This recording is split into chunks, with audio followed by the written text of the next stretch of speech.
વિસાવદરના ધારાસભ્ય ગોપાલ ઇટાલિયાએ સાવર ડેરીના ચેરમેન દિનેશ ખટારિયા સામે આક્ષેપો કર્યા। ઇટાલિયાએ કહ્યું કે સાવર ડેરીમાં કેમિકલયુક્ત દૂધ બની રહ્યું છે। સાવર ડેરીમાં નકલી મંડળી અને નકલી મતદાનના આધારે ચેરમેન બની બેઠા છે। કિરીટ પટેલ અને તેમની મંડળીઓ દ્વારા કેમિકલયુક્ત દૂધ બનાવવામાં આવે છે, જેના કારણે કેન્સરના દર્દીઓ દિવસે ને દિવસે વધી રહ્યા છે। ગોપાલ ઇટાલિયાના આક્ષેપનો સાવર ડેરીના ચેરમેન દિનેશ ખટારિયાએ જવાબ આપ્યો। તેમણે કહ્યું કે સાવર ડેરી હજારો ખેડૂતોની જીવાદોરી સમાન દૂધ સંઘ છે। તેમણે એમ પણ કહ્યું કે ગોપાલ ઇટાલિયા સાવજ ડેરીમાં કેમિકલયુક્ત દૂધ બનતું હોય તે સાબિત કરી બતાવે। ગોપાલ ઇટાલિયા બીજાના ઇશારે ચાલી સાવજનો ચાળો કરવાનું બંધ કરે।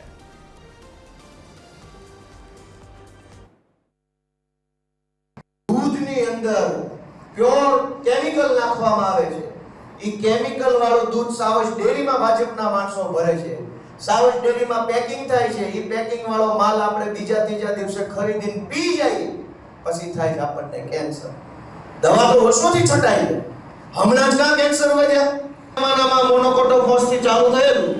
डेरी कोईने केन्सर नहोता अने दवा तो પાંદડા ઉપર છટાઈ।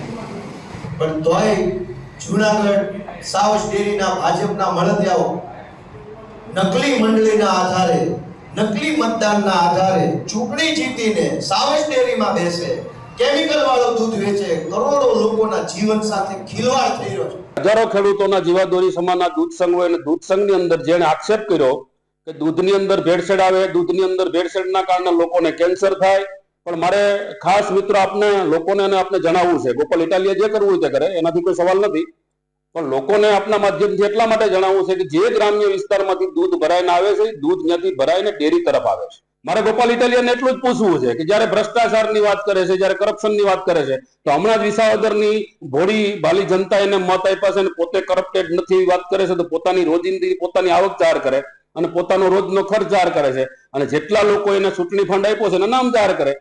અને મારે તો ન્યા સુધી કેવું છે કે રાજકારણની અંદર જે લોકોએ કોંગ્રેસનું ભલું ન કર્યું, જે લોકોએ ભાજપનું ભલું ન કર્યું, હવે એ લોકો આપનું એટલે હાવાણાનું ભલું કરવા નીકળ્યા છે।